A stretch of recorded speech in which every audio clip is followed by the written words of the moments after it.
emerged after a few minutes, and he almost felt sorry for her. She had put on sunglasses and a short jacket and a long blonde wig to cover the dark hair, but she was carrying the same handmade leather flight bag that matched the leather skirt. He could even detect a fresh drop or two of perfume.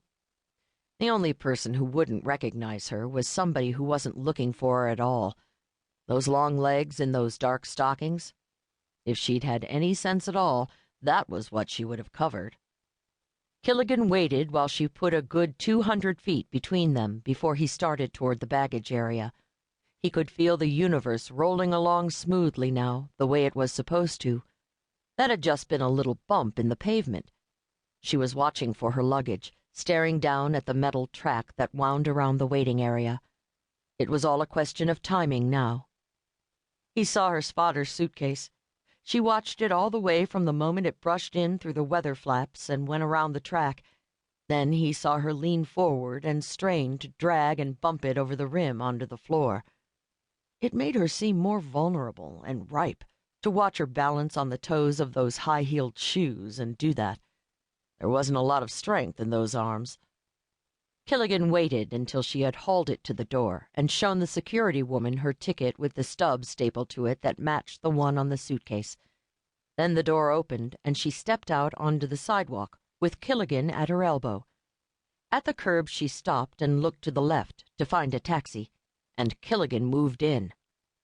He flashed his identification wallet in her face as he said, "Come with me, please, Mrs. Eckerly," clutched her arm and pulled her along with him, so there was never a second for her to think. She tried to dig in her heels, but he knew exactly the way they reacted, so he gave her a first taste of it. He bent her wrist down enough so she knew it would break if she didn't come, and jerked her along more quickly. It wasn't just the pain that worked on them. It was the fact that he knew how to inflict it so easily.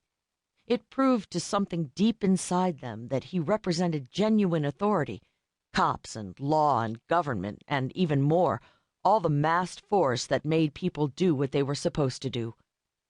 He hustled her across the street in the crosswalk, not even waiting for the light to change, just holding up a hand and counting on the driver's reflexes. He knew that, too, would help.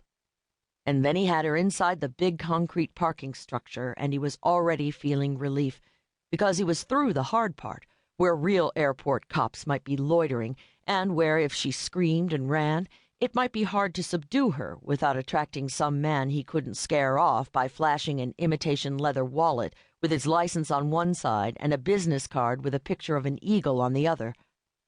He had parked the van on the first floor, just about 20 feet from the exit. To get that space, he'd had to be here early and hang around all evening, but it was paying off now. She was already to the back door before she said, "Wait, you're making a mistake. Don't do this." She never pulled herself together enough to look up at him. It was exactly what they always said, but it was a little disconcerting, because usually they tried to use their faces, the tiny quiver in the lips, the big wet eyes. And there wasn't that little sob in her voice.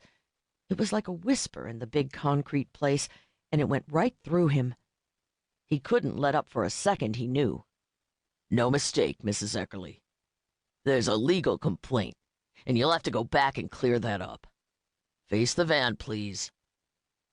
He had hoped to do this after she was inside, because the sight of the handcuffs sometimes made them panicky, but he had a feeling about this one. He slipped the cuffs off his belt and turned her away from him. As he pulled her left arm around behind her, it came too quickly. He pulled harder, but that didn't seem to help. He had been keeping her off balance, trying not to give her a chance to think, but she had been waiting for him to have to use one hand to get the cuffs. She stomped on his instep, turned with him, and brought her elbow up against the bridge of his nose. He heard the bone break and felt the warm blood streaming out of his nostrils into his mouth. He knew he was in trouble because of the pain and the slowness, and something bad had happened to the bones in his foot. He stepped back to try to get time working with him again, but his toes didn't want to hold him, so he had to rock back on his heel and use his other foot for balance. He was angry, maddened with pain. He was going to make her hurt just as much. In a second, she would turn to run, and he would be on. To keep listening to this audiobook, I've left you a link in the description so you can do it, at no cost thanks to Audible's 30-day free trial.